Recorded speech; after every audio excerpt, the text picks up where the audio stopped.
उत्तर प्रदेश में ही नहीं वरन पूरे ओबीसी आरक्षण का विरोध पूरे देश में यदि कोई करता है वह सवर्ण जाति के लोग हैं, जो दबे कुचले लोगों को आगे आने नहीं देते। हमारे ओबीसी वर्ग के लोगों को समझ नहीं आता, जिन लोगों को आप अपना वोट दे रहे हो वह लोग आपकी जड़ों पर प्रहार कर रहे हैं। यही नहीं, कथावाचक देवकी नंदन ठाकुर ओबीसी वर्ग के खिलाफ हमेशा जहर उगलते हुए देखे गए हैं। ऐसे ही राजपूत समाज का एक संगठन करनी सेना अति पिछड़े वर्ग व पिछड़े वर्ग के आरक्षण का विरोध कर रहे हैं मध्य प्रदेश में। 70 सालों से ये सवर्णवादी लोग व्यवस्था पर कब्जा करके बैठे हैं। पिछड़े वर्ग को पूरा आरक्षण आज तक नहीं मिला। सचिवालय में पिछड़े वर्ग के लोग है नहीं, न्यायपालिका में पिछड़े वर्ग के लोग है नहीं, लोकसभा में पिछड़े वर्ग के लोग है नहीं, राज्यसभा में पिछड़े वर्ग के लोग है नहीं। हिंदू संगठनों में महत्वपूर्ण पद पिछड़े वर्ग के लोगों को नहीं मिलेंगे। उन्हें एक भगवा झंडा, एक भगवा गमछा देकर के सेना के रूप में उत्पात मचाने के लिए भर्ती किया जाता है। जब करनी सेना देश में आग लगा रही थी उस समय पद्मावती फिल्म को लेकर के हिंदू बनकर हमारे ही तो लोग साथ दे रहे थे। जो राजपूत संगठन को मजबूत कर रहे थे, उन संगठनों को पैसा दे रहे थे, वे पिछड़े वर्ग के लोग ही तो थे। निर्माता निर्देशक से मोटे पैसे लेकर के करनी सेना के अध्यक्ष ने आंदोलन वापस लिया। करनी सेना के सामाजिक न्याय मंच बनाकर उपेक्षित को आरक्षण, आरक्षित व संरक्षण का नारा देने वाले लोकेंद्र कालवी के संगठन राजपूत करनी सेना ने ओबीसी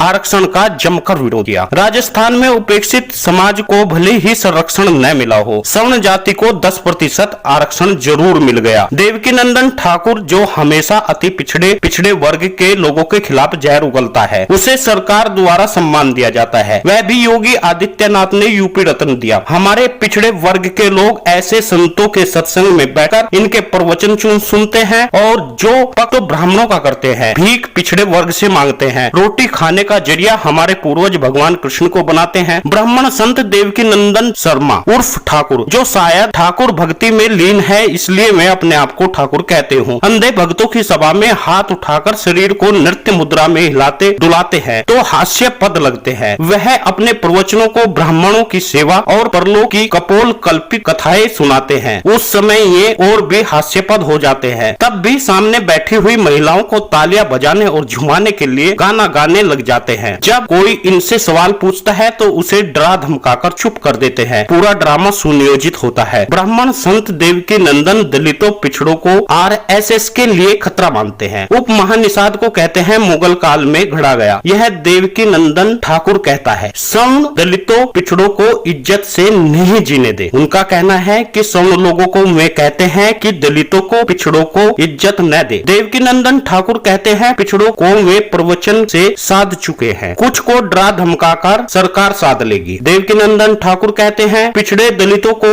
आरक्षण और अत्याचार निरोधक नियम के खिलाफ आक्रोश आकस्मिक नहीं है। पिछड़ों के खिलाफ जहर उगलने वालों को यहाँ पुरस्कार दिया जा रहा है। हमारे पिछड़े वर्ग के लोग भक्ति में इतने लीन हैं, उन्हें अपनी जड़ों पर कुल्हाड़ी मारने वाले लोग दिखाई नहीं दे रहे हैं। जो बदजुबान जातिवादी मानसिकता के इस संत का पिछड़े वर्ग के लोगों को बहिष्कार क्यों नहीं करना चाहिए। इस तरह कथावाचक बनकर संगठन को मजबूत करते हैं और पैसा जो दान में हम देते हैं उससे ये लोग मजबूत संगठन बना लेते हैं और हमारी ही जड़ों पर प्रहार करने लगते हैं, सरकार को झुकाने का काम करते हैं। आज जरूरत है पिछड़े वर्ग के लोगों को आंखें खोलने। आंखें खोलकर देखो आका अपना कौन है, पराया कौन है। समर्थन के लिए लाल बटन को काला करें, वीडियो को ज्यादा से ज्यादा शेयर करें।